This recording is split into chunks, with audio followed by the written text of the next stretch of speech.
Explosion en pleine nuit dans une galerie du quartier Pissevin.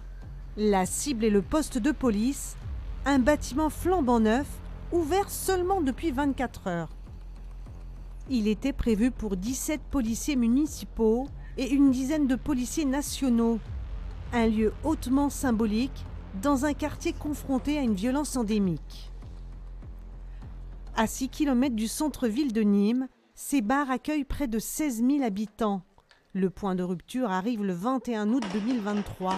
Ce soir-là, un enfant de 10 ans, Fayed, meurt dans une fusillade entre bandes. Gérald Darmanin, alors ministre de l'Intérieur, vient à Pissevin et fait une annonce. J'ai dit au maire qui nous me l'a demandé, comme l'ensemble des élus, que j'étais favorable à ce qu'il y ait un poste de police municipale et nationale dans ce quartier. À Pissevin, il n'y avait plus de poste de police depuis 20 ans.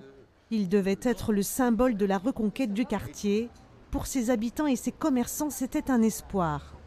C'est nécessaire, et notamment dans ce quartier qui est devenu sensible. La délinquance prospère. C'est un terreau qu'il faudrait, comment dirais-je, éradiquer. C'était la sécurité pour les habitants, la sécurité pour les professionnels de santé. Voilà, c'était super d'avoir ce cabinet de police à côté, quoi. C'est dommage, c'est l'État quand même qui plie devant les problèmes de société. Le poste de police qui a coûté 400 000 € va-t-il être reconstruit? La mairie estime ne plus avoir les moyens d'effectuer les réparations. Elle promet un nouveau commissariat, mais plus tard. Il doit y avoir d'ici 2027, début 2028, un commissariat de police à Pissevin qui sera nettement plus important, avec des effectifs recrutés, donc bien sûr H24, avec toutes les structures qu'un commissariat doit avoir. Nous avons sollicité le ministère de l'Intérieur et la préfecture du Gard pour savoir si le poste de police allait être reconstruit. Nous n'avons reçu aucune réponse.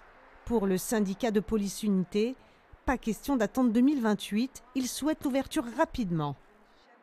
La nécessité de poste de police à Pissevin est importante pour nous et d'une manière générale pour le service public et le service que la police doit rendre à sa population.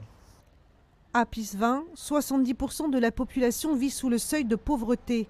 Un taux de chômage qui avoisine les 30%, 4 fois plus que la moyenne nationale. Et ce n'est pas un commissariat qui réglera tous ces problèmes. Dans ces quartiers-là, un service public avec des animateurs, avec des éducs, avec des associations qui donneraient des perspectives aux jeunes, avec des perspectives de travail qui permettraient aux jeunes de se dire tiens, si on fait des études, si on va à l'école, on peut avoir un boulot. Ça serait vraiment plus des perspectives, à mon sens, constructives. Autre symbole des difficultés du service public, la médiathèque rénovée pour 1 million € il y a 4 ans sera détruite pour cause d'insécurité à Pissevin.